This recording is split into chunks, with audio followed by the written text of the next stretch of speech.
track. This is one of them hits now. Heard back from Earth, they just shot a few of my ships down. It's safe to say I'm totally pissed. Wow, my cloaking devices just malfunction. Guess it's time for a sit down. This is the problem I got with humans, mostly the common man. Constantly fucking with energy they don't understand. Always thinking they got the upper hand. The G-forces from my maneuvers can snap your spine like a rubber band. I shouldn't waste my time, they ain't half as nice. Put a Red Bull in your coffin so your ghost can have wings in the afterlife. Let's rock and roll like a belly dancer's rhinestone. It was my idea to shake the pineal gland like a pine cone. My thoughts create hurricanes, tornadoes, and cyclones. A punch for me is like an avalanche of granite and limestone. You live here, but now this is my home. I neuralize both your retinas, you wake up staring at the screen of your iPhone. Confused by the light plus the high tone. And now we connected from the microchip I placed next to your thigh bone. It's hard to understand cause your mind blown, but I gotta cut communication. Your government just scrambled their spy drones. That voice is speaking Sumerian, the oldest language in human history. I can't explain it. Bam, what's going on? It's your boy, Big Mike Raider. And it's Wednesday, so you know what time it is. It is the Big Elite Podcast, and we got the Elite one back in the building on a Wednesday. The Elite Raider, what's going on? Good to see you. Glad to see you back. What's going on? What's going on, Big Mike? Everybody, man, look, it's a blessing to be back forward. You know, and much thanks for everybody who sent prayers and thoughts and everything. That means a lot. You know, my husband is recovering. He's healing. Everything is going up, and that's to continue the way we want to do it. But I'm glad to be here because this is my therapeutic. This is my therapy. This is my self-expression. And so this is what I like to do and just give you my insight, what I see, what's going on with our squad. Yeah, absolutely. And of course, prayers up to the big guy, speedy recovery. He's about to be back on his feet. Absolutely. I can't wait. I'm sure you can't wait as well. Let's jump into it. We got 9 in the building. It's going to warm up a little bit slow. It's a slow cook, but make sure you guys, when you guys pop in, like the thumb, hit the sub, and share with your folks. So, hey, there's been some things going on with the Raiders, and you guys will see a poll right there. I put up a poll. Who's going to be our head coach in 2025? Simple as that. That's what we're going to do. That's a simple question. Who's the head coach in 2025? I'm going to get into X because X has been on fire.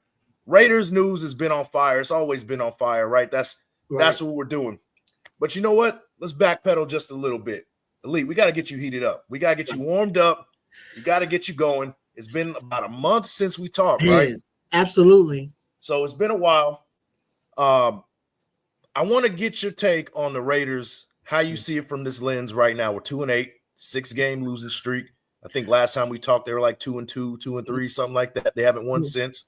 Right. So I want to hear what you have to say about the Raiders from your lens. What do you want to see moving forward? What do you see them? What's going on with them right now? I want to hear your take. The floor is yours. Thank you. All right, let's get it. Look, the state of the Raiders right now. Yep. Players, about 4 or 5 players have been a major disappointment this season so far. Jack Jones, Tyree. Mm-hmm. On the offensive side, Zeus, Zamir White, and I would say the other person, of course, is the quarterback situation. Yeah. All right. Yeah. Those are the 4 biggest disappointments of this season. Yeah. You know, outside of injuries, because I don't really count injuries that's flukish. You know, Malcolm going down before he ever took a snap. I should have known by an omen it was going to be a long season. But you know, being 12-8, 2-8. I didn't see that. Me neither. I did not see 2-8. But nobody saw, nobody saw our number 1 target bailing after week 4, as we sit at 2-2. Who saw that? Yeah. Some people did. Yeah. But the majority of 2-2. So like I said, those are the biggest disappointments. And when it comes to AP, look, as a head coach, to me, I always saw it as he's working, he's learning on the job. And it was going to be bumpy. You know what I'm saying? Losing compounds what the learning curve is, and it makes it look even exponentially worse. Right. Because the team is not performing at any type of decent level. Decent level. So that compounds the situation. And so this is why everybody want his head gone. Right. This is why And I'm telling you, I'm in the very small minority who still don't want to see him go. I don't, because I understand how difficult it is in this situation. And when you're learning, and he does have a learning curve. We all, in the perfect scenario, boom, we want him to be able to be above 500 right now. That's what we was hoping for. We was hoping this team won 10 games, 9 games, but they're not reaching that this season. So, and what I like to see is how are they responding to him. Anytime you losing, check this out, y'all. Anytime a team is losing, you're going to have player-only meetings. Yeah, that's true. You know what I'm saying? Like, that don't happen in winning situations, that's for sure. So I don't see that as an indication of he's lost the locker room. Any team that is losing is going to have a players-only talk. Yep. Because you got to check your teammate. Yeah. So I never saw that as a sign of he lost him and it's chaotic. No, they trying to check each other. Can we stop the bleeding? That's what they asking each other. They looking at each other in the face, bro. Look, can you cover? What's up? Yeah. Are you? Those are the tough conversations that are going on. Yeah. That can even result to fist blows. This is real. This is high emotion, high energy game on any level you play, any high level competition. Yep. This is what is going on. So I don't see him as he has lost the locker room. I really don't. I really don't. I think I think as a young coach, he was an era of taking a backseat. This is what I see. I'm just telling you what I see. Of course I could be wrong because I ain't in that room, but I think he got talked into Gardner being the guy. I think his GM, his OC, his quarterback coach, all those guys that said we need Gardner for X, Y, and Z. Gardner brings this to the table. You can't tell me that AP didn't have an affinity for that young boy Aiden. You can't tell me that. That he's not like, I see something in him, and he's shown flashes. So and how that whole shit went down in camp. Yep. But there was no real true separation outside of a pick six in the end of the third preseason game. Yeah. That was the separation? That what it was? That was the call. So what I'm saying is, y'all, I'm still in AP camp. If he goes, he goes. Yeah. I mean, you know what I'm saying? I'm always riding with the Raiders, but I'm trying to see he ain't lost the team. Get him a quarterback. And that was for any coach that's coming in here. You got to have the QB. You got to have it. Yeah. And I agree with you. And here's the thing. I'm going to ask you 2 questions. One, I'm going to ask you one right now because that's the next question. It's the poll question. Who's going to be our next head coach? I mean, you still on team AP. I kind of lean towards AP as well, but there's some good names out there. We got Vrabel, we got Coach Prime. We'll get into that later. Yeah, we got Ben John. We got a who's who of Coach Bill Belichick. We got a bunch of folks. Who do you think would be our next head coach? You did say you had a kind of a dark horse. I do. Yeah, go for it. If I'm excluding AP, I'm dropping AP. Yep. If I had to go with who somebody's going to be the next head coach of the Raiders, it would be Mike Vrabel. I know Tom Brady, that's his man's. Richard Seymour, that's his teammate. Yep. This is a guy who they felt was wronged in Tennessee. Not because he just garbage, because he took that team with a mediocre quarterback to the playoffs. Great runner with Derrick Henry, but mediocre quarterback play or average quarterback play from Ryan Tannehill. And so I think that, all right, that's what I'm talking about. Shout out to my wife. Shout out. And so Vrabel could be a real thing, an actual real thing, because they felt he was wrong the way he was run up out of Tennessee based on, conflict with management.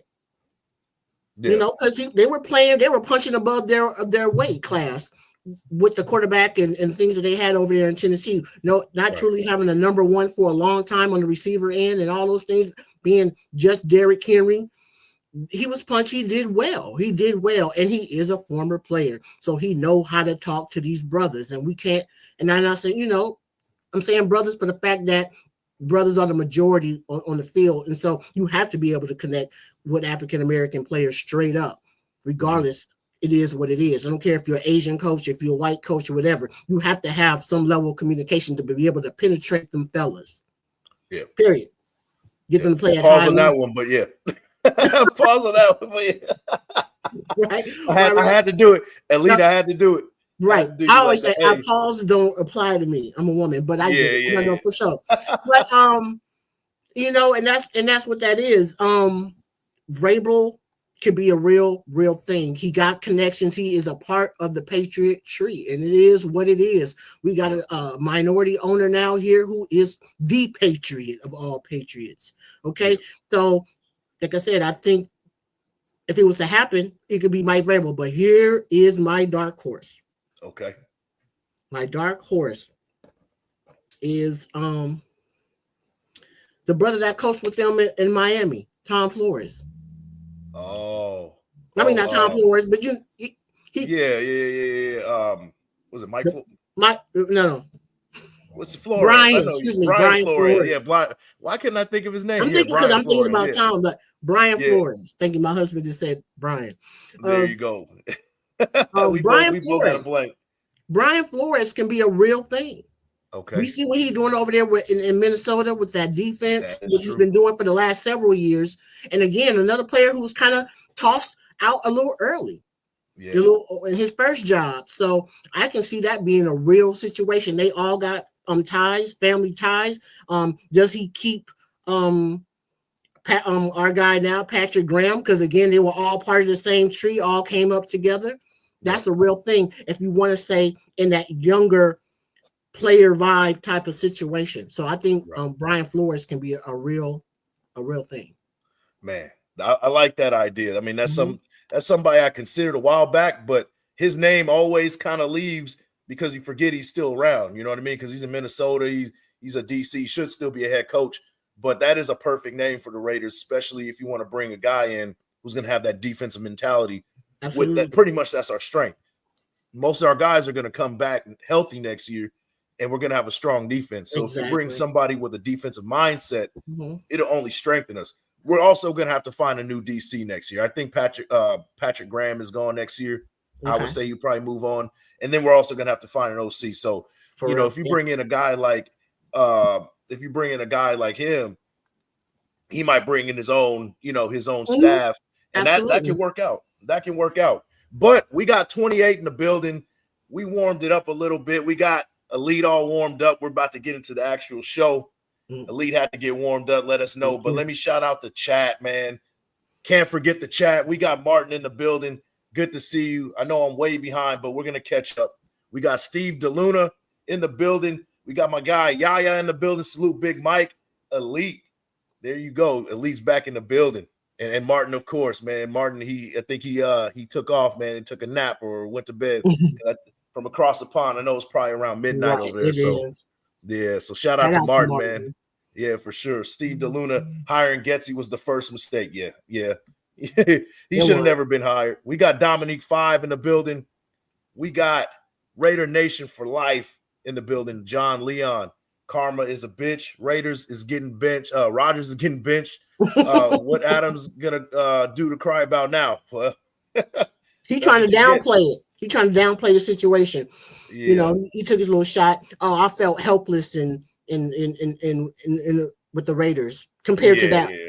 Come on, man. It's such a bad look. It's way worse over there because the truth of the matter is you got a dude on the bench who has $50 million owed to him next year. Right. So there's really no good future over there with the Jets. I mean, they got a solid defense, but offense, they're way behind. They got a 40-year-old quarterback they're throwing a bunch of money to. Now you got a malcontent wide receiver, probably two, because now you got a guy who is a rising star over there, right? Who can't get the ball. So now you got a big problem over there, and I don't feel bad for him. Go ahead and send us that third-round pick. I was kind of hoping for a second, but we'll take it. Right. And, shout out to our Raider Nation for life. Ain't no damn way we're just a franchise quarterback away. We're one good draft away. I didn't say that. We need to get that franchise quarterback, though. You have to identify and make that happen.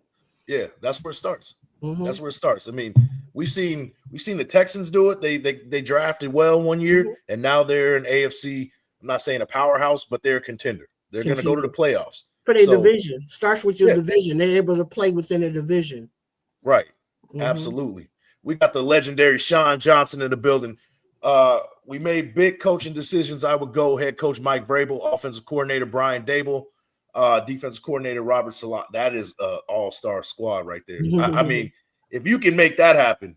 I like Robert Salah. I do. Yeah, me too. Me too. I like him.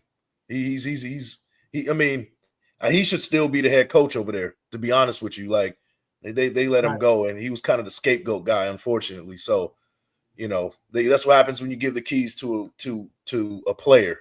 He makes all these decisions. It's not, I mean, and you can argue and say that we're kind of doing that. Max Crosby was like, if you don't hire AP, then I'm gone. So you can argue and say that, we're kind of doing that. But in those situations, How does Max take to it too? That's a real thing too. We can't dismiss that.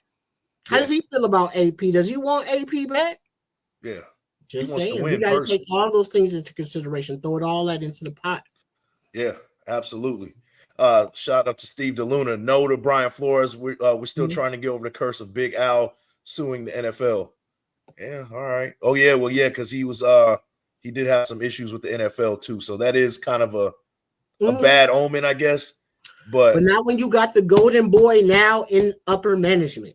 That's true. That's true. Golden boy, Mr. NFL, non-player, but still is Tom Brady. I'm just saying. True. Think about that, y'all. Just put that into consideration. It's a big difference. It's a big difference, especially if we get that quarterback of the future in here, especially if it's going to be who we think is going to be. And we'll get into that a little bit later for sure. Most definitely. But it makes a big difference. Shout out to Dre for show 123. He's in the building. Appreciate you. Thanks for coming in. And we got Raider Ryan in the building. Thanks for the support. Thanks for coming in. Thanks for checking in. All right, first things up. Mark Davis, he's seen better days. Mark Davis is, 2-8. This is not what he expected, even though what do you expect when you don't locate the quarterback? But I digress in that situation. Here is a clip of Mark Davis crashing out, I guess, in the best way to describe it. Let me pull it up real quick. Let me see. 1 second. All right, here we go. Let me see him. There you go. So here we go. We're gonna see Mark Davis at the Dolphins game.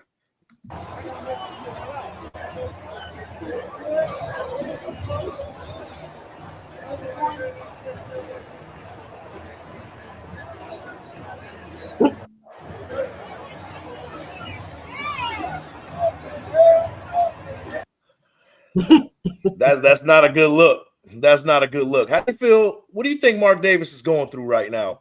I mean, if you had to guess, what do you think is going on with Mark Davis? What do you think his expectations are? What do you think is going on in his mind right now? I mean, it's sheer disappointment. I mean, it is. I mean, and here's the thing. What it is, I think he does not want to see is multiple blown assignments, all the mental mistakes that your team is making. Yeah. It's one thing to make a physical mistake, so to speak, but when it's like mental, you're blowing assignments on defense, things like that, that's infuriating. That's what you don't want to see at all. If you lose, there's a way that you lose. But when you're giving up busted coverage and somebody go run for 30, 40 yards for a touchdown, that's embarrassing. That's the embarrassing aspect for an owner, let alone a fan, but an owner sitting in that box. It's like, do you not, what I'm saying? That's what you don't want to see, because you start to wonder, did your players check out mentally? That is when you start to think that, when you see those blown assignments. Yeah. I was furious with that, because I felt like the Raiders had a chance to win that game, and 24-19, it's third down, You one more stop, you get the offense off the field. Now you have a chance to steal a game on the road. Right. And the worst case scenario happened, not just a drive extending play, but a touchdown that breaks the game completely. And that type of stuff is a good sign of, I wouldn't say a good sign, but it's a sign of your team running out of gas, mailing it in, and just not really caring about the outcome. Yeah. I hate to say it, but that's what it looked like. If you let a tight end go down the seam wide open, there's a lack of focus there. 100%. So, it's disappointing. But as far as Mark Davis goes, I think Mark Davis, he's trying so hard to turn things around. And I think that him moving to Vegas, I think his first 5 years in Vegas, I think he had a different vision. I think we all did. Of course. Everybody felt like, we moved to Vegas. I don't know about you, but I was like, oh, we're moving to Vegas. There's money being involved. We got state-of-the-art, tax-free. We're about to bring in the top of the line this, the top of the line that, personnel, blah, blah, blah.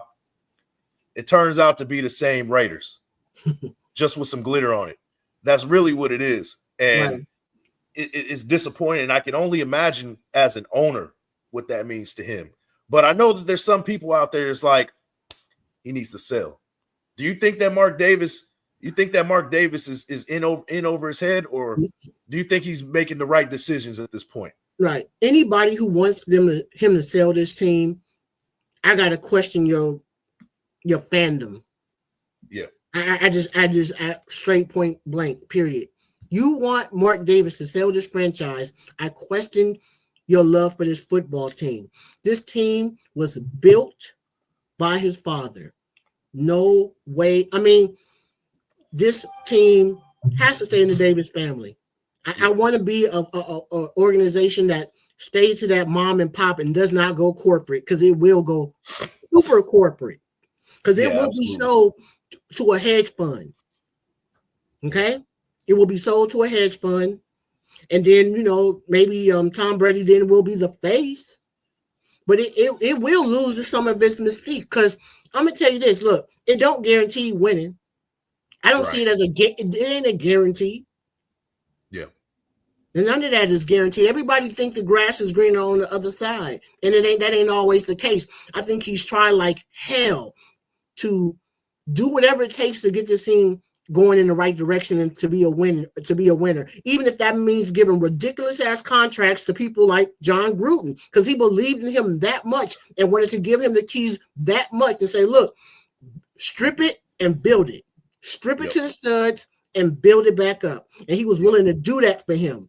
And in that third year, they had incremental success, right? And then all this shit popped and everything popped off. Yep. And it all went down the drain. Yeah. You know what I'm saying? It's almost we're still kind of recovering from that. Now, 100%. a lot of people still have a sour taste in their mouth what John Gruden did, because it wasn't success immediately. Nope. But I felt like that fourth season, that first 5 games, this team looked like a championship contender.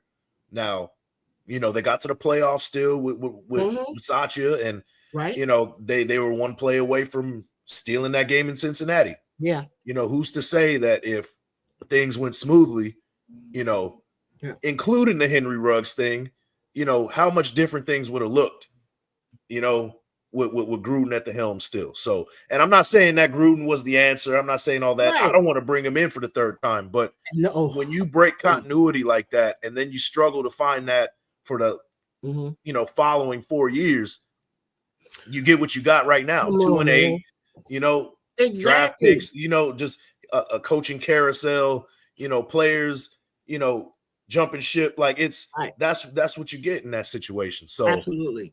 And people want to shit on him. He only been an owner for what? A little over 12 years.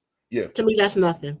Yeah. That's nothing. And to be honest with you, he had the most unique situation to where he's not inheriting a well-operated squad. He started from not even the ground up. He started in a hole with a plastic shovel. In the red. So, he's finally. these last couple years, he's finally digging out there. He's in the good graces of the NFL. So I show him grace because of that. And he's making the right moves. Tom Brady's in the building now, so I know he feels the pressure, but a lot of us really need to really look at the bigger picture. And I think in the next couple of years, we got this figured out. But let me acknowledge some of the chat because I can keep going all day. We can keep on talking all day. Shout out to Anthony Provencio in the building. He says Ben Johnson. Okay, a lot of people say Ben Johnson. Yeah, he's a mastermind with the offense. So he's gonna be a hot commodity. Yeah, for sure. He also says who voted for Prime. Well, Prime is his stock is rising too. He's got Colorado on the map, so you never know. Shador Sanders or Cam Ward, I think AP should consider drafting a second quarterback in a later round. Okay, I think you should go for one in the first round. Like is at this point, like I'm tired of bringing in, the second, third option, fourth option, like scrap heap type of guys. We need to bring a bona fide superstar in the building. I think they're talking about a situation like what Washington did with Kirk Cousins and RG3. Oh, yeah. Okay. Well, then I'm cool with that. I mean, that you can also say if that's the case, I mean, do you just give up on Aiden O'Connell? I mean, that's pretty much what you're saying. Do you see enough from him to be like, nah, he's not going to get it. He's not going to get it done. Again, I like Aiden. I do. I'd be lying if I said I didn't. I do. I think he makes NFL high level throws that you have to be able to make to win games. We all know about the mobility thing. I think about his processing and his ability to get that ball out quick and make certain throws. I'm not out on Aiden. Yeah, I'm not. I don't want him to be a starter. I really don't. No, but I think he'd be a good, serviceable backup. He would. You sit back and watch. Win you games. He can win you games as a backup, right? Yep. As a backup. Yep. Yeah, I think he would be hot as a backup. But if he's like coming in there as a starter, bona fide starter, we're in trouble. That's the truth of the matter. But 1 game, 2 games, he can get the job done. I think so. So, shout out to Provencio. He says, "Go best player available." I would say the best player available right now is a quarterback. I don't want to, like Travis Hunter sounds like a good idea. You do, but it doesn't mean anything, and especially teamed up with Brock Bowers. Like, man, but you got to locate the quarterback because it means nothing after that. So that's really what it comes down to. Shout out to Trap God. AP is cooked. Simple as that, man. Hey. Right. John Leon, I want to see Ritter under Turner's play call and get rid of Minshew. Minshew needs to go. How do you feel about Minshew? Do you want to see Ritter or you want to see Minshew? I want to see Minshew just so they can have an opportunity to lose. Yeah, 100%, 100%. And I don't like tanking, but he give us the best opportunity to lose. So keep him playing. Well, we call it an organic tank. This is non-GMO, unfiltered tanking. Right. Like they're trying and losing. Yeah. That's how I see it. Absolutely. At the rate he turns over the ball as a quarterback, you leave him in there. You leave him in there because Desmond Ritter, I still think he got a little bit of spunk to him. He can make some plays that make you go, oh, as a young quarterback who can get around and move around and throw on the run and all that stuff. So yeah. Yeah, absolutely. Provencio says Colorado better hope they don't make the playoffs. I think Sanders, along with Buffalo, will get blasted and exposed. Oh, I hope they do go to make the playoffs. I hope they make the playoffs. I think if they get in there, they're going to be they got to win the Big 12. Yeah, they do. So that means they'll probably be that number 4 or 5 seed. Mm-hmm. So if they'll get the bye week if they get the 4 seed, but if they get the 5, they'll play the 12. Mm-hmm. They can win one game. They'll play like a BYU or a Boise State or something like that, and they can win that one game. But then they get on to the second round, then that's when they'll start seeing, the bigger competition. So, And then whether people like it or not, man, look. Shador can play. He can. I'm sorry. Come on, man. The boy has been trained since he was a young boy playing this game. This, you know what I'm saying? Like high level, he processes. Yep. He can make the throw. He stand tall, take the big hit, coming right down the pipe at him. He does not flinch. And I'm telling you, when you play with the name that he has and who his father is in the spotlight, being all eyes on him since he was a young man, people looking for you to fail. To me, that is not a Bronny situation. I'm sorry. It's not a Bronny situation. This boy has to carry that name. And as a quarterback, all eyes on you. Everything you do is highly scrutinized. And I think every time he is rise to the occasion, that's what it's been thus far. You know what I'm saying? So, nah, man, like people need to stop that. They really do. I don't care about how you feel about him. It's about what he does. And I'm going to tell you this, the only thing I say he does wrong or he needs to correct himself about is how deep he drops back when he quarterbacks, because he gives his linemen terrible angles and they get a lot of holding calls because he likes to drop back an additional 5-6 yards after being in the shotgun. Don't do that. Yeah, and he takes a lot of sacks too. Yeah, because he's trying to make the play. He's holding on to the ball. Looking. Yeah, trying to make the play. Like, no. Yeah, you just gotta. I mean, that can be polished. I'm not worried about it. That can be coached out of you. Yeah, you know, because by then when you get in the pros, you got to get the ball out. And when you do kind of hold on to it, you get rid of the ball and you throw the ball away. The defenders are too fast. He ain't stupid. Is what I'm saying, y'all. Yeah, the boy was built for this. He's gutsy too. He's a gutsy guy. That's what people don't realize either. People really need to start looking at Shedeur Sanders' gameplay. He's not that diva like people are trying to make it seem like. Yeah, the dude has some grit about him. He takes tough. hits, he gets right back up. Like that's what we need. That's what we've been missing. And he talks the talk. He talks the talk. Mike. He real tough. Yep. I seen him get blasted in the face plenty of times, standing in that pocket, throwing it up the pipe, looking to go up the, step up in the pocket. He get blasted. I ain't mad at that. Yeah. And hey, we do. If Deion Sanders is a package deal in this, I'm not saying head coach, but if he has to be in the building, so be it. Let's bring him in. It only is going to make this organization better to have that type of pedigree in the building. 100%. The Brady factor, the Coach Prime factor, like bring it. I want all of it. I want it all in Vegas. I do too. The more the merrier. I look, football is played on the field. Distractions are happening. Media is what it is. It's always going to be there. Look, man, it's about getting eyeballs on your team, and you can't tell me bringing in Deion Sanders and his son will not do that. You want to be on national television? Prime time, literally, is going to be prime time. Literally. Absolutely. We gonna get all the good prime time games. That's for sure. Shout out to Anthony, says Big Mike Elite in the building. Thanks for popping in. We got 60 in the building as well. You guys know the deal. Like the thumb, hit the sub, and share with your folks. Let's see. We got Trap God. He says no to Daniel Jones. If Daniel Jones is in our building at any point, I'm gonna lose my damn mind.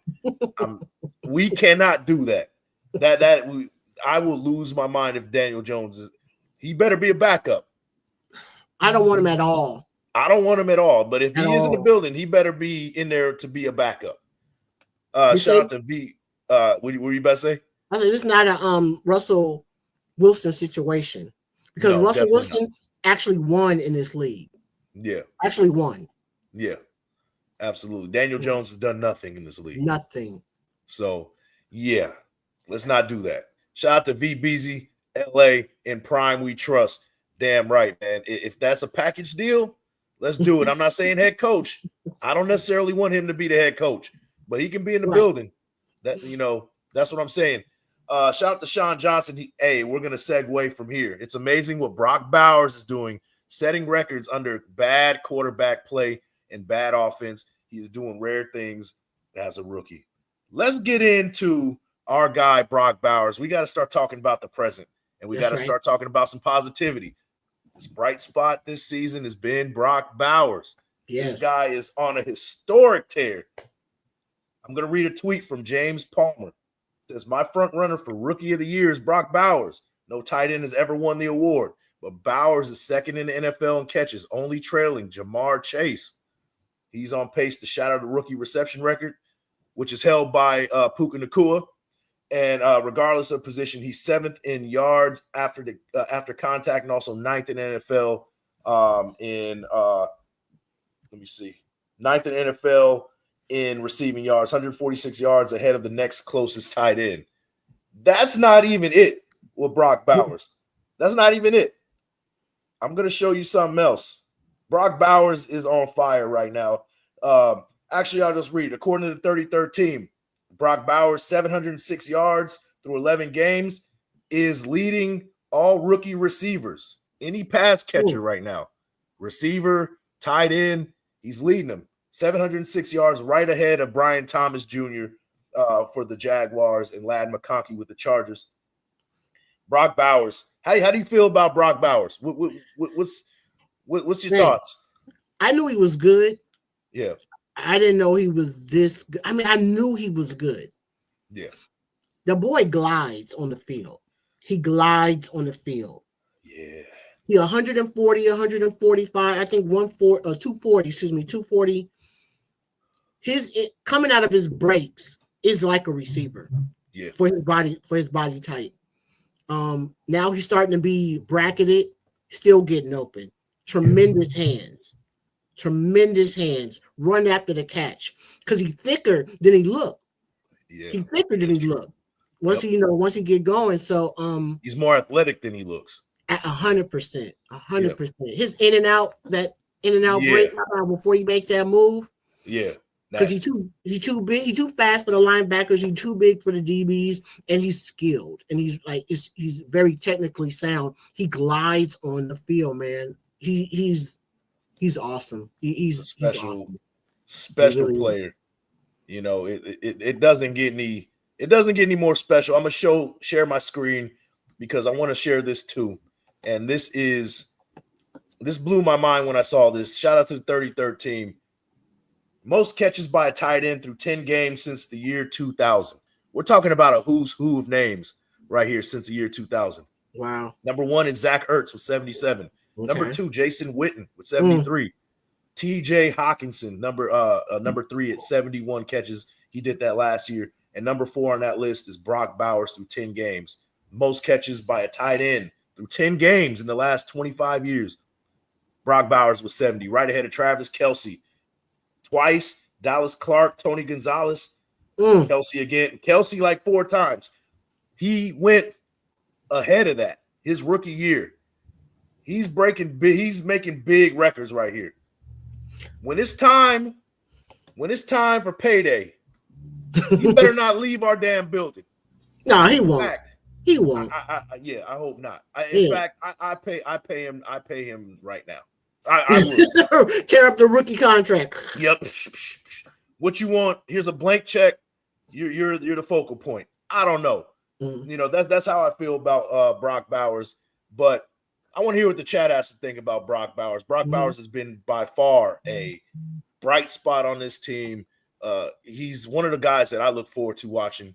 I do. He's the only guy I watch, really. Max Crosby and Brock Bowers. Those are the only 2 guys that I look forward to watching on a Sunday.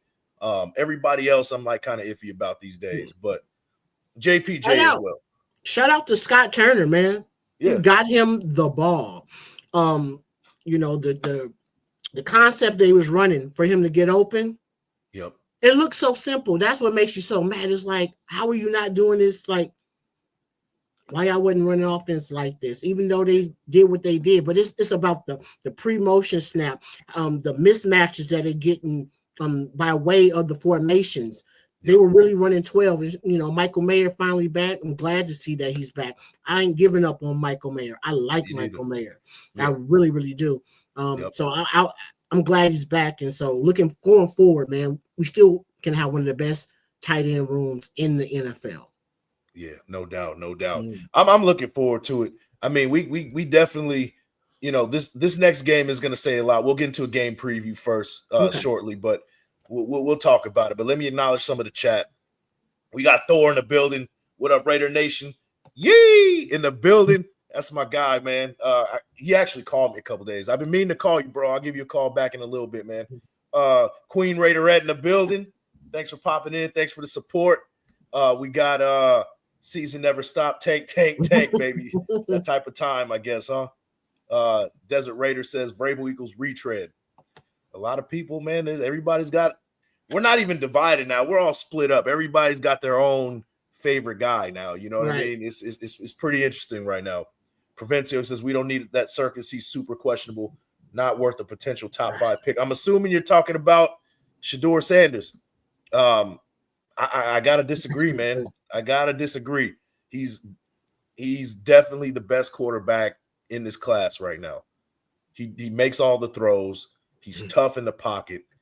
You know it, and I don't know. Even you could say stuff about Deion Sanders. Deion Sanders has Colorado in the national championship race. That's the truth of the matter. They're number 16. They're going. They went out. They're going to win the Big 12 and go to the playoffs. Now you have a chance to play for the trophy. So say what you want about Coach Prime. The dude knows how to win.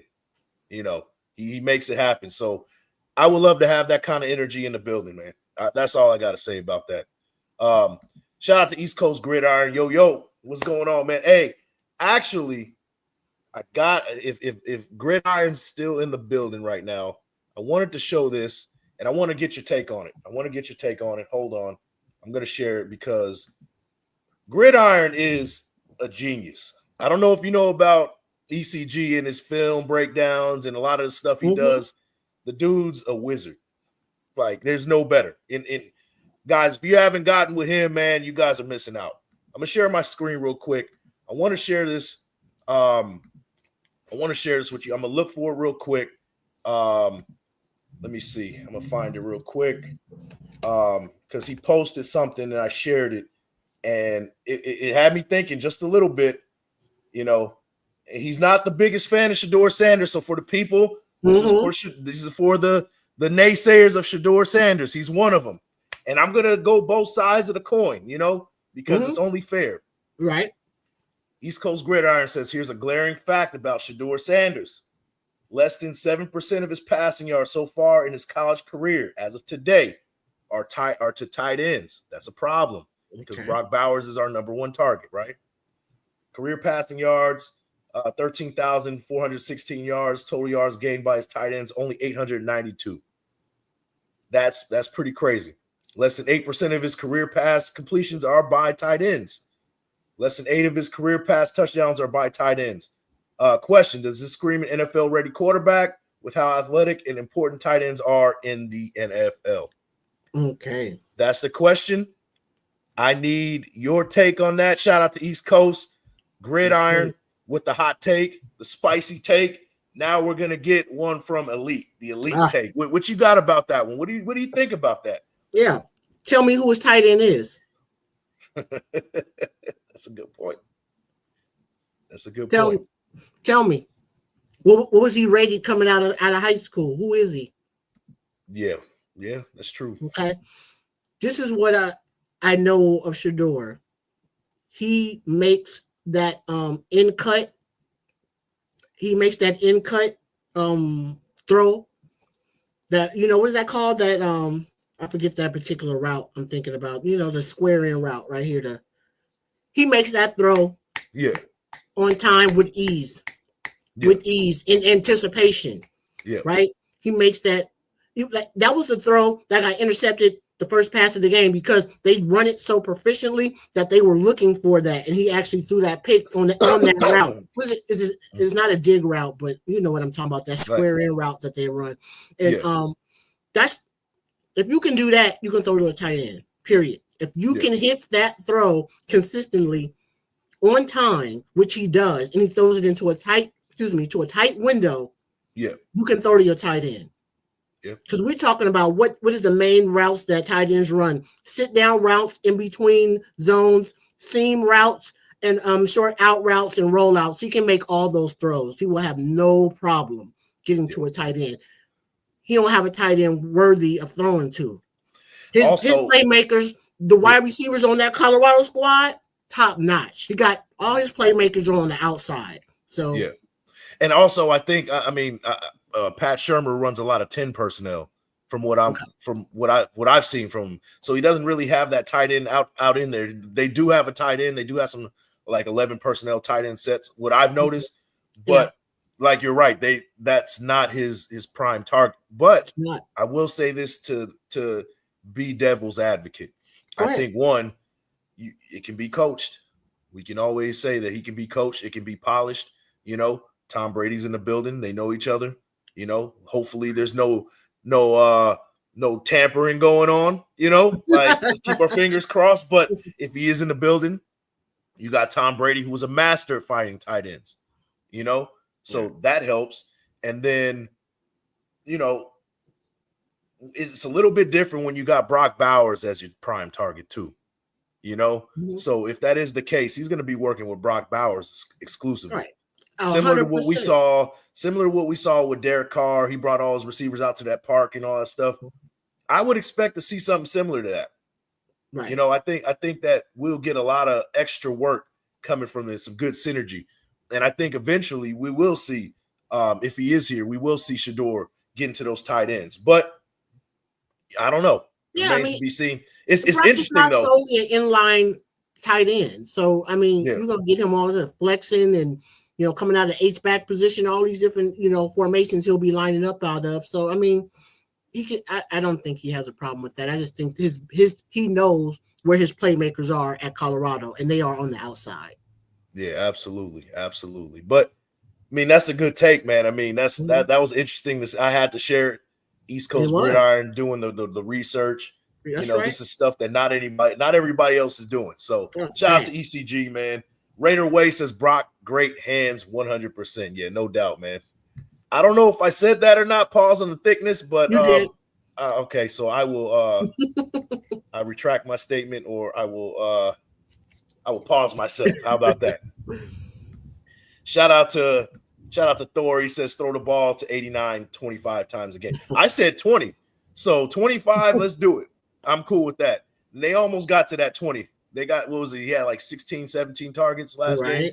So we've seen it done before. Waller did it one time. Yeah. Let's get to he had like 20 targets or something like that. Yeah. Let's do it. Absolutely.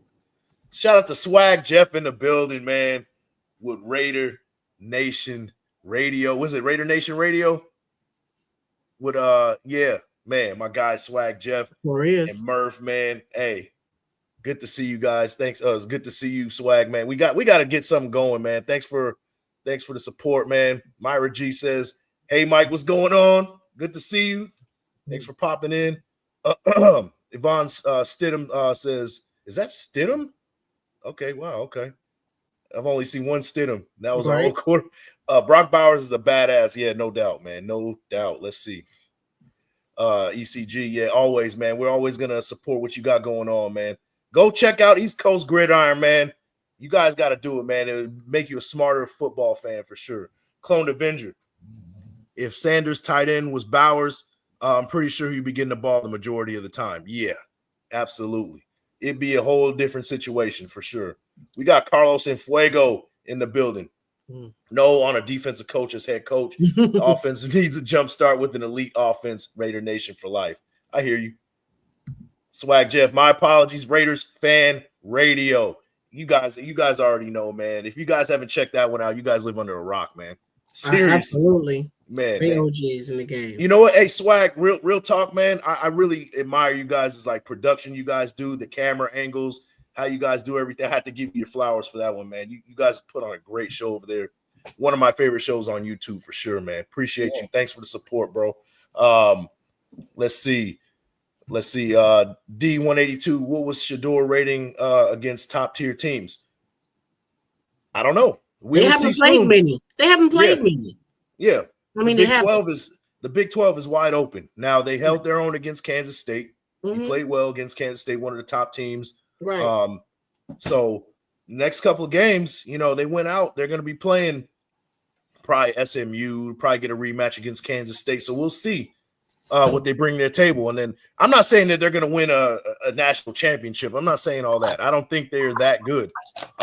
They play good defense. They play a lot better defense, but that O-line is kind of their weakness right now. So, their team getting better. They have talent that they just acquired in their second year coming out of the portal. A couple of top players. Offensive line has gotten better than they were last year.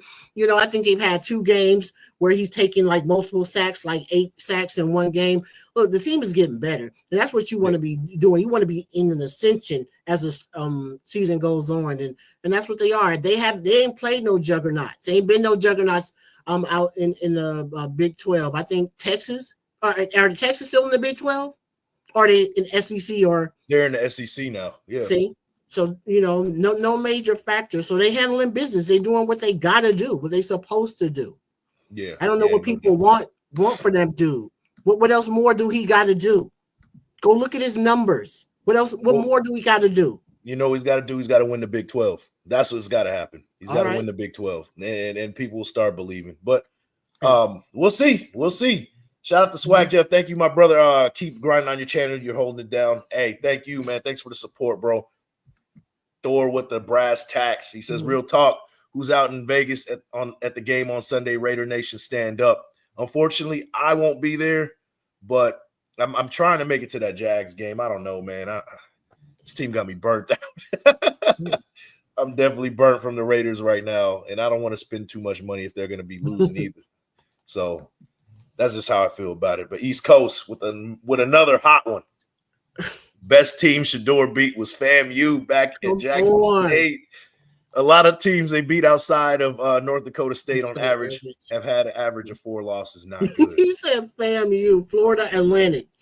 No, Florida A&M. Florida A&M. Not Florida or that.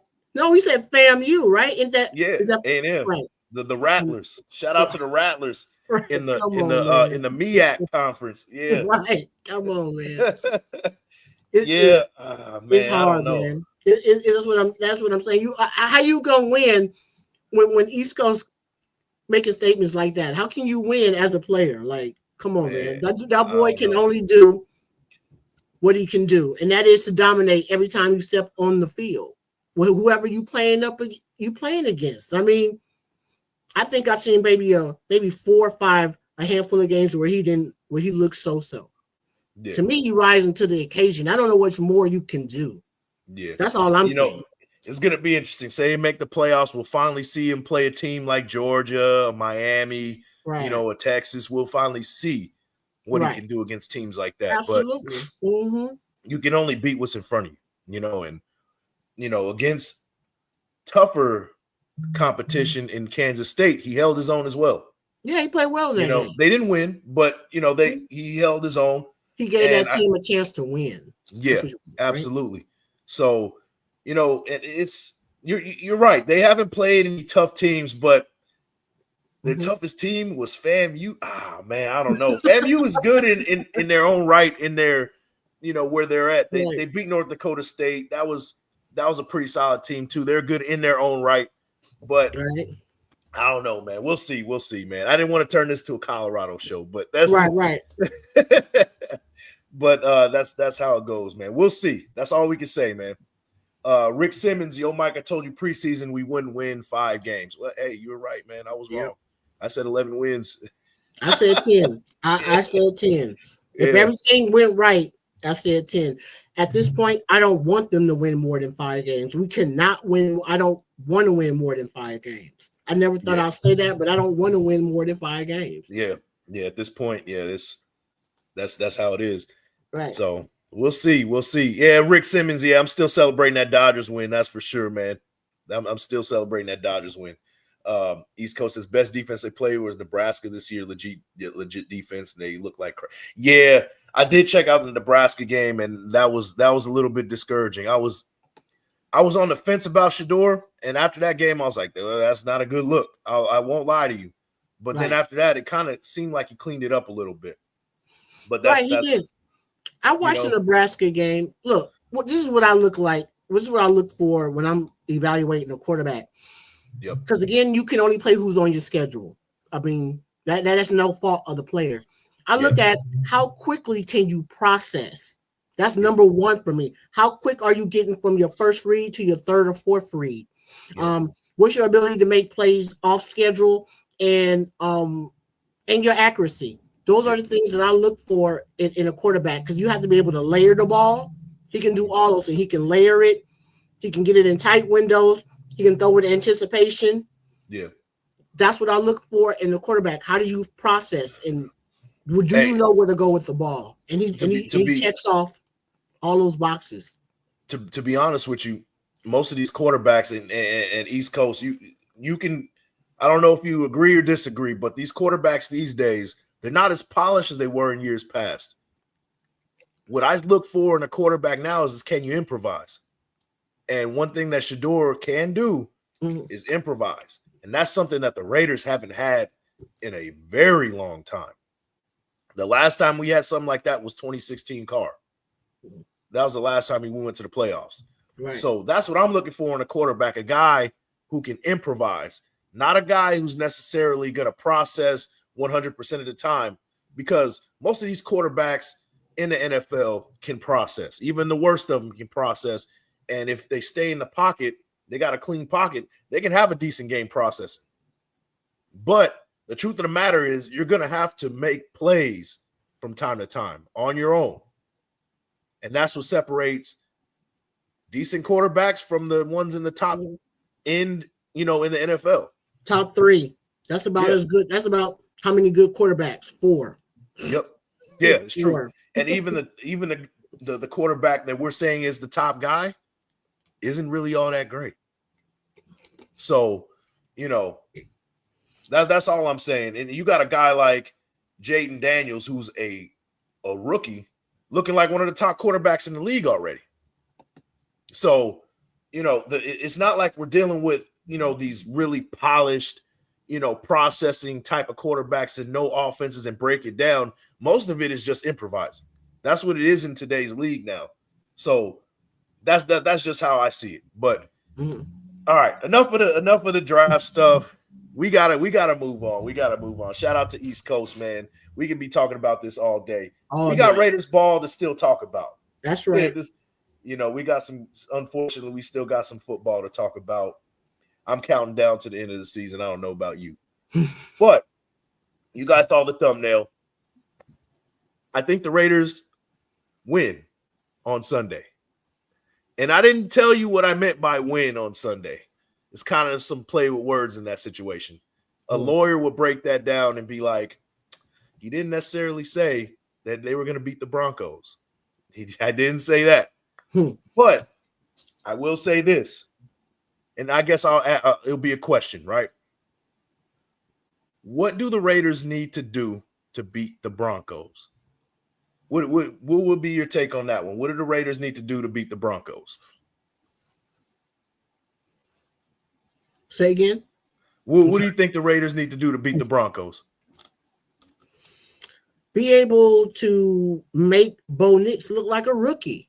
If you can't make him look like a rookie, you're going to have a difficult time beating them. Yep. If you can't speed up his internal clock, you're going to have a tough time beating them just because your offense is not is helter skelter. So if you are unable to show some confusion for him, to make him speed up his clock, to make him think out there on the field and not play by feeling, it's going to be tough. He's gotten into a little bit of rhythm these last couple of weeks. So you have to make him uncomfortable again. Make him uncomfortable. If you don't, they won't win. Period. They're not gonna beat them. Yeah. I agree with you. So if you guys remember, we were up 10-0 on the Broncos on the road and about to go up 17. And good old Gardner Minshew turned the game on his head, and the rest is history.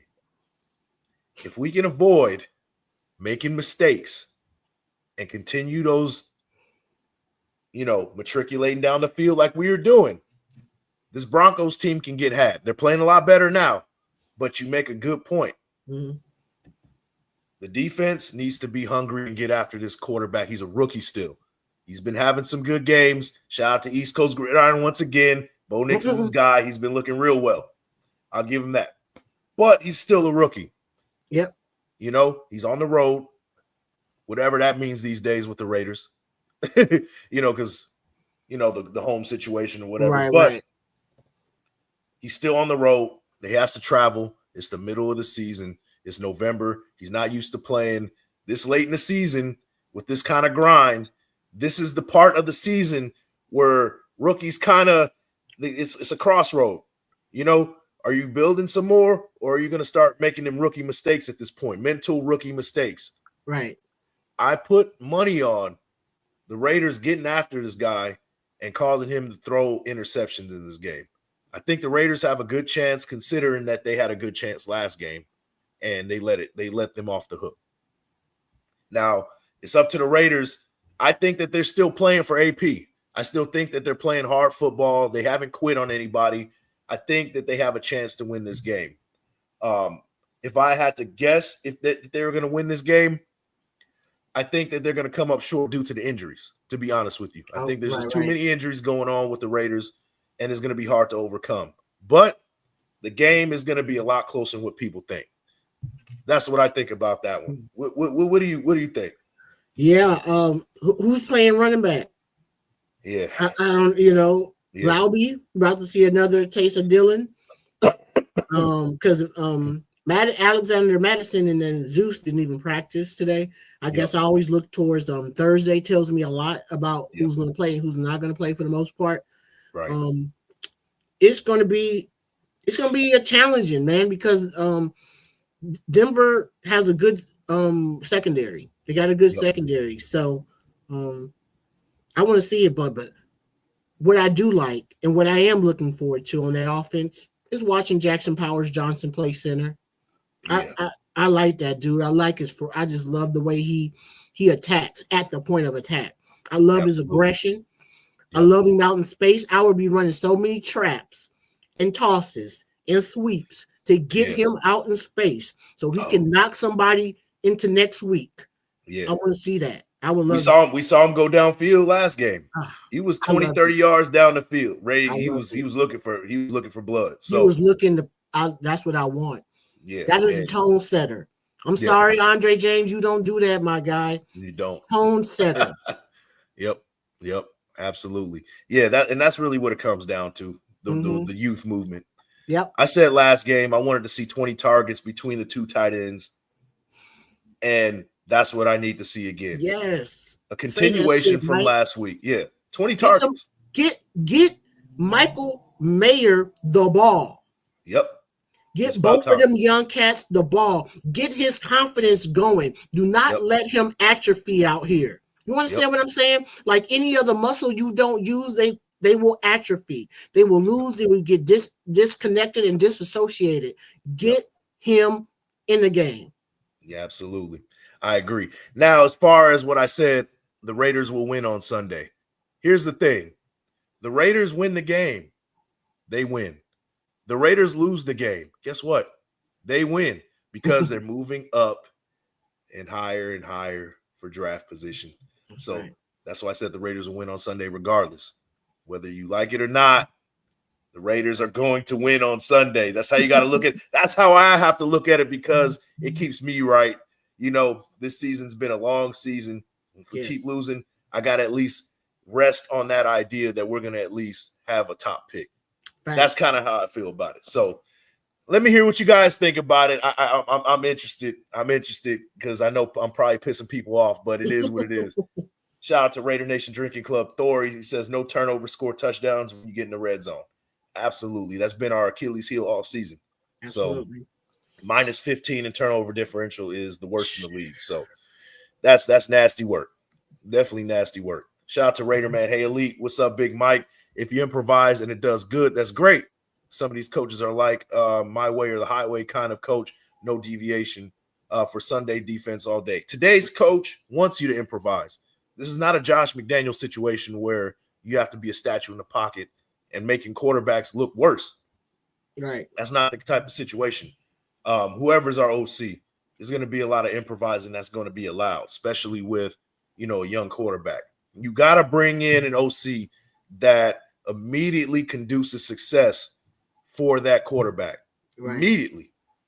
Look at what's going on with Jaden Daniels and Cliff Kingsbury. Right. Immediate success. So that's what we need. We need to pair an OC that accentuates his strengths. Right. So when he goes out there, he's confident and he's making plays. Not necessarily now the processing and all that stuff can come later. But when it comes to improvising, being a little bit confident and making plays, that's the starter right there. That's what you want to do. Get that confidence up and then polish it up. that's how I see. That's how you have to treat today's rookie quarterback. That's how I see it. But people have a different way to see it. Shout out to Trap God. How many more wins do you think we get this season? That's a good question. I think we get at least 4. I think 4 is a good number. We're gonna beat somebody we're not supposed to beat. Maybe it's this week, and then we're gonna beat the Jags. So yeah. Oh, they looking bad out here. They looking bad out here. Yeah, maybe the Saints. I don't know. It's 4. 4. I think 4 is a good number. No more than 4, please. No more than 4, and unless you're trying to win out. And even if you win out, that does us no good. Like 9-8 doesn't even get us in the playoffs. So let's not do that either. So we'll see. We'll see. Hate to say it, but Minshew's gonna F it up. It's like he has no energy or juice, dead man walking kind of thing. Yeah, he looks real depleted, real beat up. His demeanor's bad. His body language is bad. He looked defeated. He looked defeated. He looks unsure of himself. Yep. You know what I'm saying? I know that. I know what that look like. That's a look of, you always wondering what your teammates are saying about you. Right. The teammates, not the media, but the people in that locker room. That's what he looks like. Yeah. Yeah, and he's hearing it. That's what it looks like. That is, he's definitely hearing that. So you're right. Let's see. Shout out to D182. Don't let Patrick Graham off the hook. He's been trash. It's been a lot of injuries. There's been a lot of injuries on that defense. I'm not giving him a pass. He still got to execute, but you got to put some. You got to put some accountability on these players too. Yeah. I'm not saying he's 100% not. That he shouldn't be on the hook for at least a certain extent, but I'm not saying this is 100% his fault. That's I don't know what you think. Look, from how I see the game and sports in general, I put 70-30 percentile on player versus coaches. I think it's 70% players. I dare say 80% players and 20% coach to me when it comes to what you see out there on that field, on that product, what that product is. To me, being a former professional athlete myself, I hold the athlete very, very high and what they can do to make a team win, because players play the game, players execute on the field. Right. You know what I'm saying? Because I'm not one of these folks who just coaches prepare you, right? Yeah. Coaches give you the game plan. Coaches tell you this is what I want you to do. Go execute it. If it's a case of they out there, they're healthy and they just getting outworked and out coached all the time, out schemed, like you don't have an answer for something that's happening on the field, then you start to look at the coaches to me. But when I see players who just can't get shit done, you dropping balls, you turning over the ball, you jumping off sides, you blowing assignments on defense, it's the players to me. It's 80-20 players. Yeah. I hold players in high regard because they are the ones who make it go at the end of the day. Yeah, they're the ones. I agree 100% because if this was a college, the number that percentage drops a little bit. But when you start talking about coaches being completely on the hook, we're talking about lower level type of football where coaching does matter, because they're learning fundamentals, they're doing what they're told. At this point of the game, it's execution. These coaches, for the most part, know what they're doing, unless you're Luke Getsy, of course. But most of these coaches know what they're doing, and they're putting their players in right situations, like Patrick Graham. Patrick Graham, he was highly regarded last year. We're talking about how great he was last year, So same system. It's not like things have changed. It's just the execution isn't happening. There are injuries, so the execution is going to be harder because you don't have those key guys making those plays. So that does take into factor a little bit. But you're right, 80-20. Like, I think that it's not going to hurt Patrick Graham a bit. He's still going to be a head coach candidate at the end of the season, and I think he's going to be gone off somewhere else and being a head coach somewhere else because he's that good. So he is. He will get a job. He won't be out. He won't be sitting out, and that's why I'm saying fans gotta be like, man, always tossing these coaches under the wanting to put them on the guillotine every single time. I'm like, man, how are they losing? Are they losing because the coach made a bumble play and stuff like that? Then I would blame that on the coach. If a call or a non-call or a non-situation happens because of something that the coach did, then that's on the coach. But I'm telling y'all, man, as like I said, I understand that I'm a woman and people be like, oh, women athletics and no, I play professional sports where I got to get up and I train year round, get up at 5 o'clock in the morning, go run, go lift. So I'm saying you that the sacrifice and the energy that you put in here, players are paid to play. And you better go out there and execute this shit that's going on out here because it's a performance-based business. If you cannot perform, you got to go. You got to go. I'd rather see high player turnover than I'd rather see high coach turnover. That's just me, especially if you're not getting it done. You got your foundation. You got your staple of players that you want who are the foundation, the triangle. But after that, it's going to be high turnover if you can't play, baby. And that's what it comes down to. Man, that's a damn fact. That's a damn fact. I couldn't have said it any better. Shout out to Trap God. We lost to Carolina with a non-injured team. And Devontae Adams, I think we're lucky if we get one more. That's a fair assessment, man. No game is easy these days. We can lose to anybody. To be honest with you, we can lose to anybody, but I think we get two more.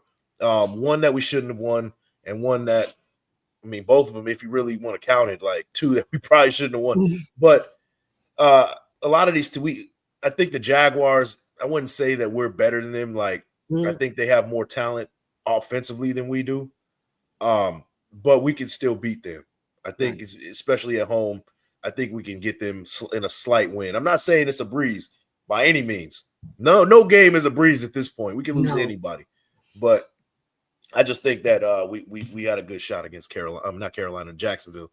Shout out to Thor. He says, you only win if you don't draft Jamarcus 2.0 or Kelly Smith 2.0 or Cade McNown or whoever the draft is, 50-50 at best for us, like 20-80, yeah. Sadly, it's been feeling like that for sure. So you're absolutely right. Hopefully, we turn that around, man. But we ain't had a first-round draft pick quarterback since Jamarcus. Yeah, that's over a decade ago, y'all. Come on, it's time to roll. It's time to put almost 2 decades ago. Okay, it's time to put the chips to the middle of the table. Push all the chips in the middle of the table. You have to take a shot. Yeah, you can't be scared to grab a quarterback just because of the Jamarcus Russell situation. You're going to have to take a chance. Yeah. You're just going to have to, and if you don't, you recover from that a lot faster in today's NFL than you did when they were giving guaranteed contracts to rookies with Jamarcus Russell. Right. So if it doesn't work out in 2 or 3 years, you're going to get another quarterback. That's really what it is. And it's not that much of a cap hit, so it's not as bad as it looks if we do miss on a quarterback. That's the reason why you need to go get one. Because it's almost a lower risk, high reward type of situation. It is. You're almost looking at that now. That's the name of the game now. So you got to make a move. So that's how I see it. Shout out to Lecky in the building. Mike and Elite Saludos fam. Salute to you, man. Thanks for popping in. Shout out to Raider Man. AP should change it up. Give Ritter a shot like he's playing Minshew on purpose. Yeah, I agree. I agree. Hey, the tank might be in. Who knows, man? We got Mondo Reyes in the building. What's with it? Big Mike Raider and Elite. Hey, thanks for popping in. We got 79 in the building. Make sure you guys like the thumb, hit the sub, and share with your folks. Elite, I know you wanted to talk about the interview between Prime and Ice Cube. Want me to bring it up? I'm gonna give you the floor and we'll talk about it. Hey, let me bring that up first. Let's go. Let me see. Man, make sure you guys know the drill. Like the thumb, hit the sub, and share with your folks. We got 80 in the building. Let me see. Let me share this. Let me scroll real quick. Man, thanks for the support, guys. Thanks for popping in as always. Let me see. I probably got to go way up here. There we go. Let me see. I'm going to make this bigger. Yes. Let me start it over. All right. Floor is yours, Elite. What you got? All right. Look. If the Raiders can do something historical historical. Mm-hmm. Don't put it past Mark to try to make it happen. Period. Sports is sports entertainment, and never can leave out the entertainment aspects of sports entertainment. That's a fact. Us as fans want to see them win, but they also bring in, the owners do think about the entertainment level. So when it comes to Deion and possibly coming with his son, don't shit on it, because it could happen. It could happen. You know what I'm saying? I know people don't like the circus and whatever. What's the circus? The circus is because you have a Hall of Fame individual who has a boisterous mentality. Yep. That's the circus. Yep. I mean, he's a Hall of Fame player. Yeah. You know what I'm saying? And so I'm just saying you can't dismiss it. Everybody talking about, is it what's that shit called? Collusion or tampering? Tampering, yeah. I don't think Mark will give a damn if they got what they wanted and then they threw tampering in there and fined them, took a draft pick. He wouldn't give a shit if he got what he wanted.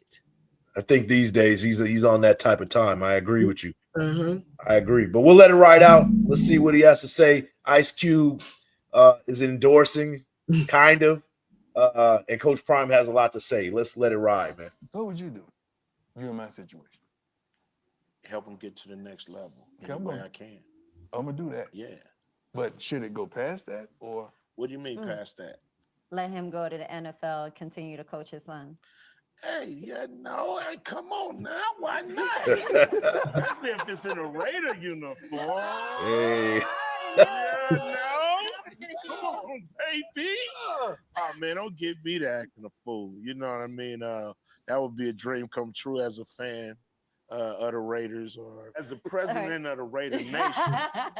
You know what I mean? I do approve this message.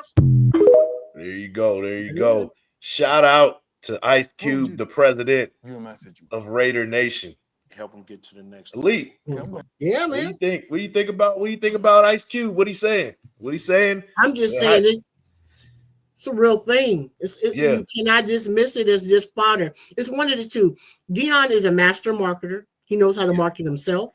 He knows how to market anything that he's involved in. So could he be putting a veneer or a bullshitting or hyping it up?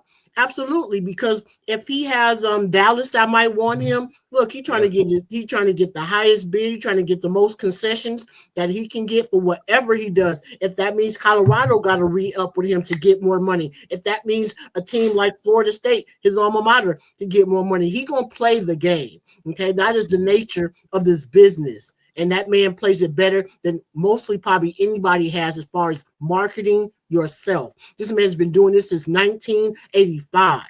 Yeah. All right. Maybe was it 85, 80, maybe 88, 1988. Yeah, I think it was 88 or 89. 88, right? Yeah. Gold chains. He's been that man. He's been prime time. This is nothing new. So, but could it happen with the Raiders? I'm saying it's a 50% shot that it could happen. So when we say 50% shot of him being, you talking about head coach, or are you talking about in the building? I'm talking about head coach and finagling your way to get your son in this building. Now, people saying it might not happen. It's not going to happen because somebody might take Shador. Again, y'all, the NFL is sports entertainment. They will collude if they have to, if it's going to help that team. Those owners practice socialism. All right. Okay. They know that's good for business for all of them because they all get money, revenue dollars off of television deals. Yeah. Don't think that they will not collude. Don't think that they won't say, look, owners meeting. Let me tell you this story real quick. My husband was part of a group that I played for in the National Women's Basketball League, which is a feeder league for the WNBA. My husband came in with the partners that bought a team out in San Jose. I played for the San Jose Spiders. But what I got to see as my husband being a part of that ownership group, I got to see how owners think behind the scenes when it comes to drafting. Yep. That team was like, look, the owners got together and said, you get her in there. We're going to allow you to go get her because she can bring in fans. NBA does it all the time. How you think Tim Duncan got to San Antonio? How you think Patrick Ewing got to New York? Yep. How you think LeBron ended up in Cleveland? Yeah. Yeah. Victor Wembanyama. Same Right? thing with San Antonio. They did it again. And they do the little ball lottery, right? Yeah. Okay. Come on. If you believe that, I got a bridge to sell you, in the desert. Yeah. Waterfront So what you're saying is it's the Raiders' turn. Is that how you looking at it? I mean, my conspiracy theory hat is on too. I agree with you. Put that tinfoil hat on. Let's go. Tinfoil hat is on. It's been on. Every week, Shador is saying thank you, God, every time the Raiders lose. There's a lot of smoke behind this, and you'd be a fool to think that, Coach Prime isn't a package deal. I think he's done with coaching in college after this season. His stock, man, lucky him that his team is winning. So his stock is rising. So he has a good case of being like, hey, you want Coach Prime to put butts in seats? We got that. But I need to be here with my son. Cowboys seem like a good fit. We also seem like a good fit because we're that big money type of organization now. Just imagine the Coach Prime Raider Nation merchandise that can be sold here. The silver and black Deion's that'll be popping out. You know what I mean? Like, it'll go crazy. It'll go crazy. So I hear what you're saying. If it's a package deal, so be it. So be it. I want him to be in the building. I don't want him to be the head coach, to be honest with you. He does have a little bit more. What you mean by that, though? In what regard? The building? Kind of almost like a consultant, or, I think that he has a little bit more, not a little bit, he actually has a lot more experience than Coach AP. If you really want to talk about it, he does. Right. As far as the head coach goes. Coach Prime has been a head coach for quite a while, Jackson State, before Colorado, and then he did some head coaching in high school. So he's been around, right? Like, and he's been successful.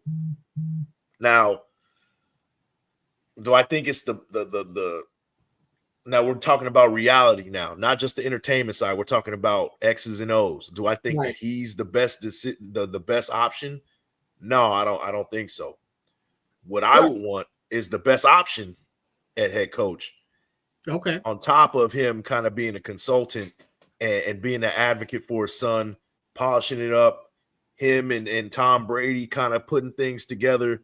It would be good to have him in some sort of capacity, not making decisions, but being a consultant of decisions, kind of being around, being almost like an ambassador. You know how like Magic Johnson kind of did his thing with the Lakers for a little bit, kind of in that same kind of light.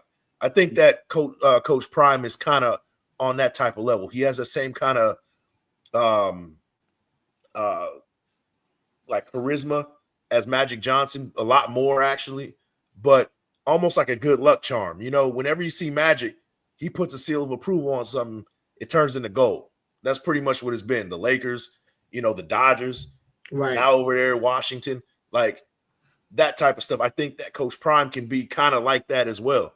I think he could be that same kind of face with the Raiders, just kind of being there, being that face, showing up every once in a while, advocating for his son, advocating for Brock Bowers. You know what I mean?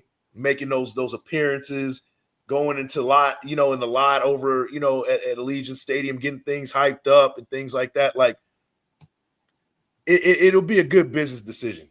I have to say that. I had to say it. I don't know. Is that fair to say? Like, I don't know. I see what you're saying as far as consultant, but my question would be to the consultant part. But is he just a spokesman? Because like, what is he going to do? Like, you know what I'm saying? That would be my question. That'd be the only thing. And if he came in as coach, it would be who was his staff. That would really would come down to who can you bring in here. So, you know what makes me feel like that's a good move, because he said it on an interview also that he's going to be an advocate for not only his son, but he considers Travis Hunter also a son. Right. So the Raiders did the most daring thing possible. Hey, we got Shedeur Sanders. Let's give up the farm to Let's go bring get in- Travis. Wow. And when you got a guy like Deion Sanders in the building, it's just a different kind of vibe. That's all I'm saying. I'm not saying that that's a possibility, Right. but it ups your chances when you have somebody like him in the building. Mm-hmm. You know, Right. talking with these owners, talking with, other people and kind of moving things around behind the scenes. That type of stuff goes a long way when you have somebody like that in the building. Right. We haven't had a guy with that type of charisma in the building ever. No, I mean, outside of the guy who just became minority owner, outside of that, Right. Yeah. Mm-hmm. So that's what I'm saying. You got the Brady factor on top of that. So you bring in Coach Prime too. Now the Raiders are what should have been a prime destination, no pun intended, but a destination for these young players that want to come play. You got Deion Sanders in the building. You got Tom Brady in the building. It's just an attraction for everybody to come in. You got $108 million in cap space. We did more than that, and we at 130. I thought we was at 130. Yeah, something like that. It's something 100. So it's one of those things. I don't know. Maybe I'm reaching. Maybe it's kind of it's a dream, but that type of stuff matters to me. Especially when you've tried everything else and it hasn't worked. Right. So that's kind of where I'm at, man. But I want to hear what the chat has to say, man. Am I losing my mind? Is Big Mike losing his head? I mean, we're 2-8. I'm looking for answers. You guys let me know, man. Let me know. Let me see. I'm gonna check out some of the chat and we're gonna get out of here. We've been going for almost an hour 30. So okay. Yeah, it's been flying for sure. Ken Williams, you think he'd take a pay cut though? Who we talking about? Talking about Coach Prime? Nah, he's gonna get paid. he's gonna get paid, but I don't know what the money would look like in a situation where he's just kind of like an ambassador. I don't know what that money would look like. Welcome back, ECG. Thanks for popping in, man. I'm wrapping it up soon though. Stidham, how about making Prime the defensive backs coach? I don't know if he'll take a back seat like that. I don't know. Yeah, that's too small of a role for him. Yeah. Defensive coordinator, maybe, but I don't even think he wants to be hands-on like that. He don't. He's a head coach. Some people are just made to be head coaches, and it's because of the vision and how you coach the personalities of the team. He's not a. I don't think he's an X's and O's type guy where he's going to sit up and scheme all night long. Deion is a head coach. Yeah. He's a CEO for a team. You know what I mean? Like he's gonna be that face. He is gonna be up with the guys as well, but he's not gonna be that one picking offenses apart. Like he's not that guy. No, I don't think so. If that's your expectation with Coach Prime, you're gonna be disappointed. He's a guy that needs to be in charge. Shout out to Raiders Nation. I've been a Raider fan for 40 years. It's time to get some new swag, but same colors, all black uniforms, mix it up. Wow. I'm not a big fan of the mixing up the jerseys. I like the silver and the black. I would like to see them wear those white uniforms with the silver numbers. I want to see that more often. We only see it once a year. I want to see that more often. I think that should be their new away uniforms, to be honest with you. Okay. Yeah, okay. Those old school white with the silver numbers. Like I think that they should do that. But other than that, don't do too much with what we got already. It's a perfect uniform. We don't need to fix it. Right. Yeah. Rich says we don't need them. There's a lot of people that resistance to it, for whatever reason. It might be. Yeah. I can't speak for that. I need people to give me like solid, concrete, specific things. Yeah. That I need to hear something outside of he's a diva or he's a distraction. He'll bring a circus. Like he's Deion fucking Sanders. Yeah. like, come on, man. We gotta try. More than that. Yeah. Like I need to hear a good reason. Shout out to Lord Buddy Bear in the building. Says, in case I don't talk to you all, Happy Black Friday, Raider. Black Friday. Oh, Kansas City game coming up. Oh, Mm-hmm. oh, that's right. Black That's Friday. right. Yeah. We'll be here next week. Don't worry. We'll be here next week. If not, man, thanks for popping in, and happy Indeed. Black Friday, happy Thanksgiving as well. So definitely. Let's see. Trap Guy, do you guys think we should pursue T. Higgins in offseason? Ooh, good question. That's number one on the list. What you think? What you think? T. Higgins. I'm mixed on. I'm 50-50 on T. Yeah. Because I would like to go try to find one in the draft myself. Me I too. really do. I want to go a little bit younger. I want to because I think I want to spend money in other places outside of an ex receiver. Yeah. You know, ex meaning that slot that they play out there. Yep. But if you can go get them and you can do it for $30 million per, I'll do it. But I like T. Higgins. He's 6'5". He's a former basketball player. You know, he's long and rangy. We need some of that, and he can run. But I prefer to go get that receiver in the draft because I want to spend my money up front. I want to go find the best free agent guard that you can get. I want another top-notch defensive tackle that you can pay money to, possibly another cornerback that you can pay big dollars to. With all that money that's out there. I'm 50-50 on that. I wouldn't be mad if it happened, but if it don't, I ain't mad at that either. Yeah, I'm with you. Mm-hmm. Beef up this offensive line should be number one on the list. I agree. Shout out to Rick Simmons. Says, I'll tell you why. Mm-hmm. The amount of drama that comes with him. What drama? I don't understand the drama. What is drama? This is what I think. When I hear drama, I'm thinking about people who bring scandal, people who bring salacious shit to your team. That's not Deion Sanders. Yeah. What he brings is a boisterous attitude. What he brings is swag. What he brings is, he got his chest out. I don't know about the drama. I don't know what that means. You know what? I felt that way a little bit about him when they went 4-8 last year. Okay. Because you want to see somebody show a little bit more humility at 4-8. But that's not prime. That's who he is. It's not. And we wouldn't want him to be anything other than that, to be honest with you. So he's not going to ever change course on who he is. He doesn't bring any scandal. He wants the best for his son. He's a dad first. Right. And how could you not advocate for that as a father? I don't know how many fathers are out there, but how many of you guys will be an advocate the way Coach Prime is? That's a big deal. He does everything right as a father. Head coach, I didn't agree with some of the stuff he's done. He's a little bit boisterous, not my style, but it's not drama. Drama is, like you said, salacious, scandals. Scandal. That's not drama to me. So I'm with you.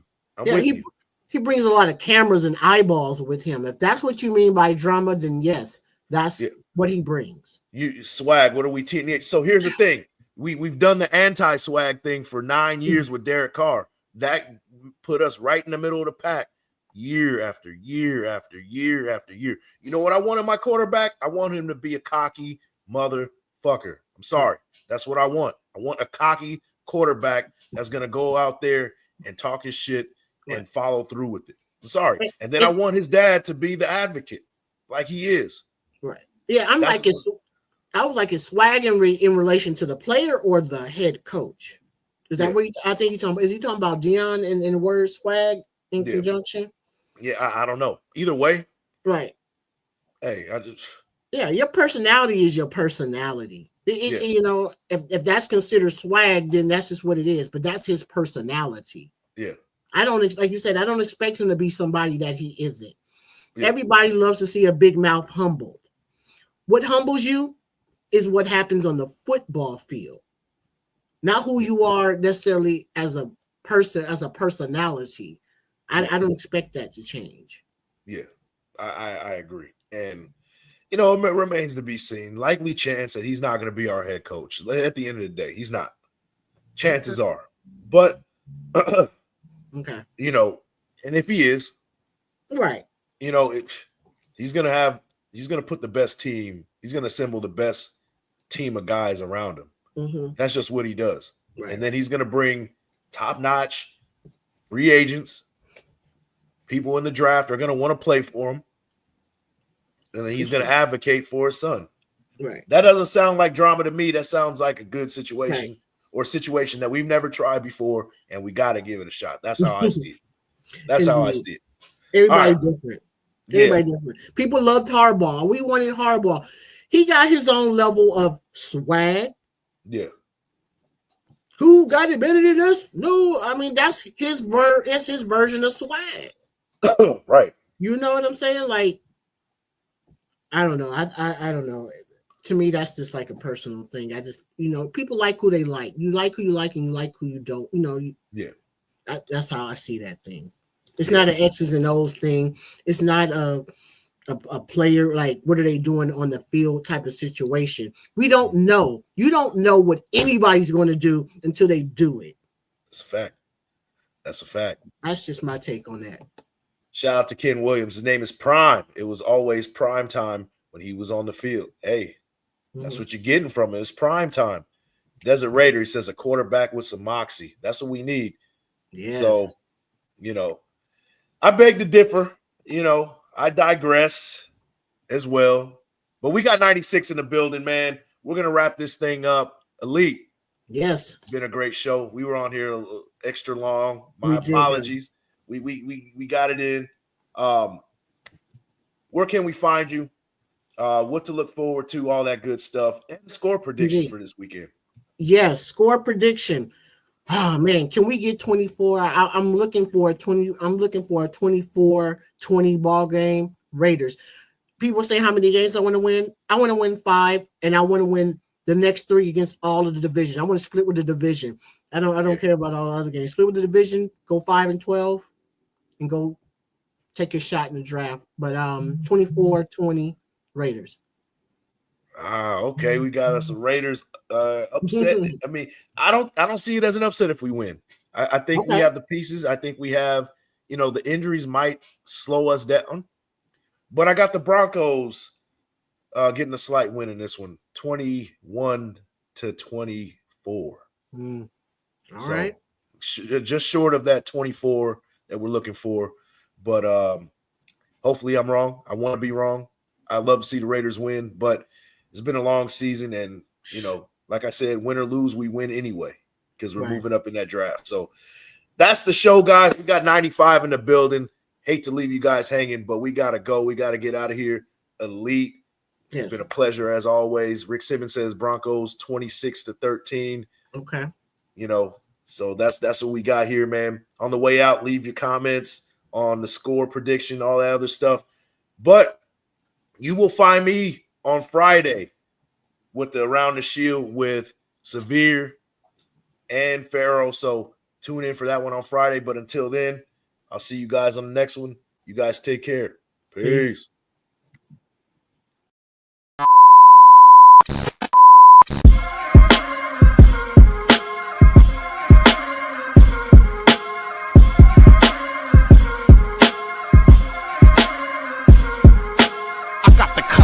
This is one of them hits now. Heard back from Earth, we just shot a few of my ships down. It's safe to say I'm totally pissed. Wow, my cloaking devices just malfunction. Guess it's time for a sit down. This is the problem I got with humans, mostly the common man. Constantly fucking with energy they don't understand. Always thinking they got the upper hand. The G-forces from my maneuvers can snap your spine like a rubber band. I shouldn't waste my time, they ain't half as nice. Put a Red Bull in your coffin so your ghost can have wings in the afterlife. Let's rock and roll like a belly dancer's rhinestone. It was my idea to shake the pineal gland like a pine cone. My thoughts create hurricanes, tornadoes, and cyclones. A punch for me is like an avalanche of granite and limestone. You live here, but now this is my home. I neuralize both your retinas. You wake up staring at the screen of your iPhone. Confused by the light plus the high tone. And now we connected from the microchip I placed next to your thigh bone. It's hard to understand cause you're mind blown, but I gotta cut communication. Your government just scrambled their spy drones. That voice speaking Sumerian, the oldest language in human history. I can't explain it. Yep.